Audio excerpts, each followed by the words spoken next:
gonna find you! You're strong! Hit him with something else!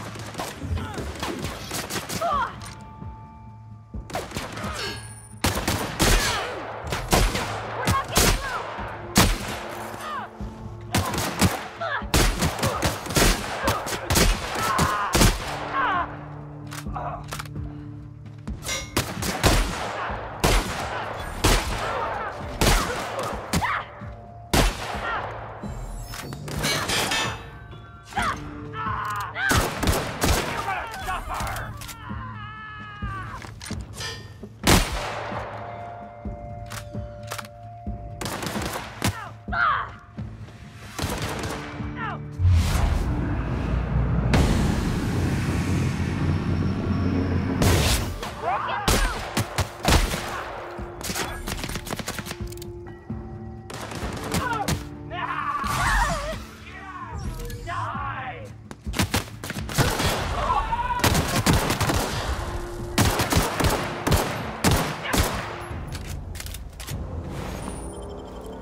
Move along, stranger.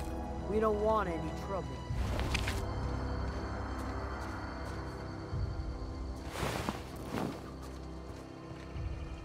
I don't know you.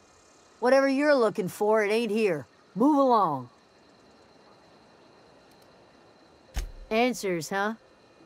You must be one of those philosophicals. Already got ourselves one of those. Yeah, that's us.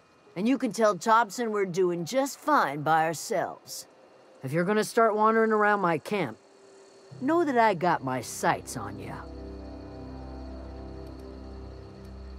Over in the hothouse, tending crop. Enough with the questions. No offense, but I've got a lot on my mind. Well, look at you, buzzing around the Aether with your very own ship. Rest of us gotta make do with the ground at our feet. No, I'm sorry. That was unworthy of me. Lady named Zoe went missing some nights ago. Just up and vanished without a trace. Now I'm pacing around wondering if marauders got to her. It's not like Zoe to go wandering. Figured she might be out scavenging, but that ain't exactly her talent.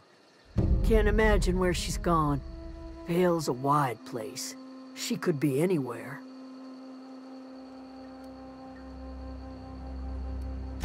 Appreciate it. Honest. I'll tell you what I can. Well, enough to know we never got on. Zoe and Stefan were close. If anybody knows the workings of her mind, he does. What is it?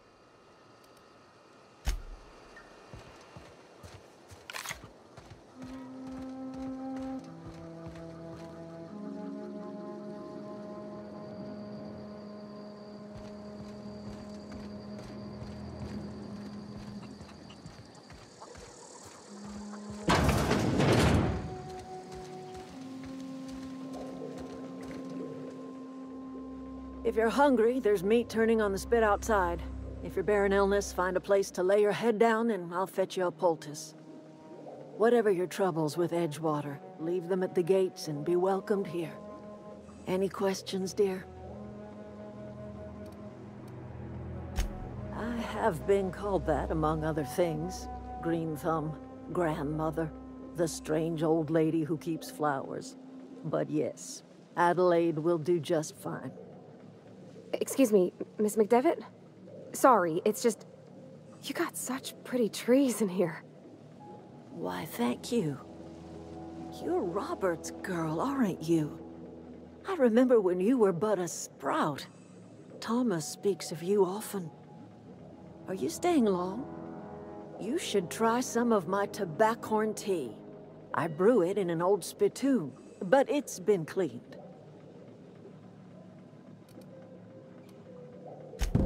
Reed Thompson? You here on behalf of that cold-eyed reptile? Let's hear it. What's Reed's idea of peace, then?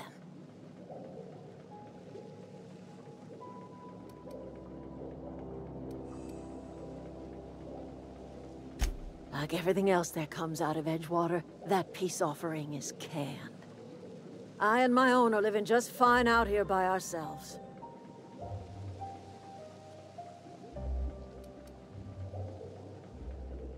He would do such a thing. The question is, why would you agree to his plans? Cannery's got a regulator. You want ship parts, you ought to rip them out of the cannery's guts and leave us be. If you're going down to the plant, you should divert power away from Edgewater and toward our end of the grid.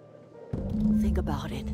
You'd be liberating an entire town from a lifetime of service to that odious cannery. Seems the sort of thing a hero would do.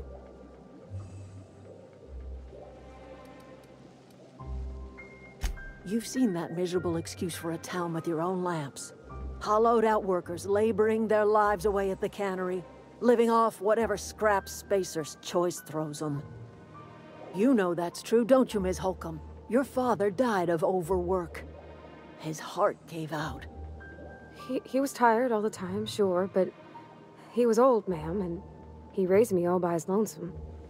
Look what they did to this child. Lost her family to the company, and still she defends them.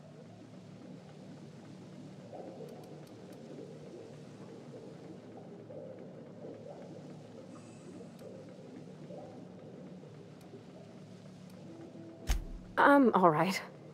I ain't so fragile. That was unkind of me. I'm sorry, dear.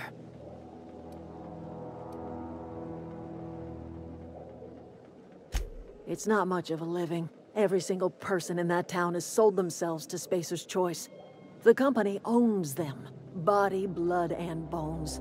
You've been there. You've seen it. All anyone ever does is toil over a cannery. They give their lives for some heartless corporation, and then they're tossed into a Spacer's Choice brand cemetery.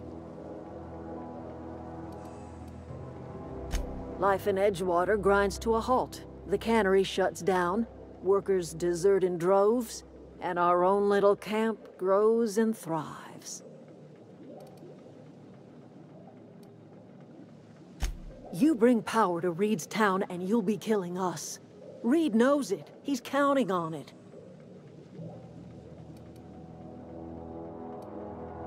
I trust you will listen to your conscience.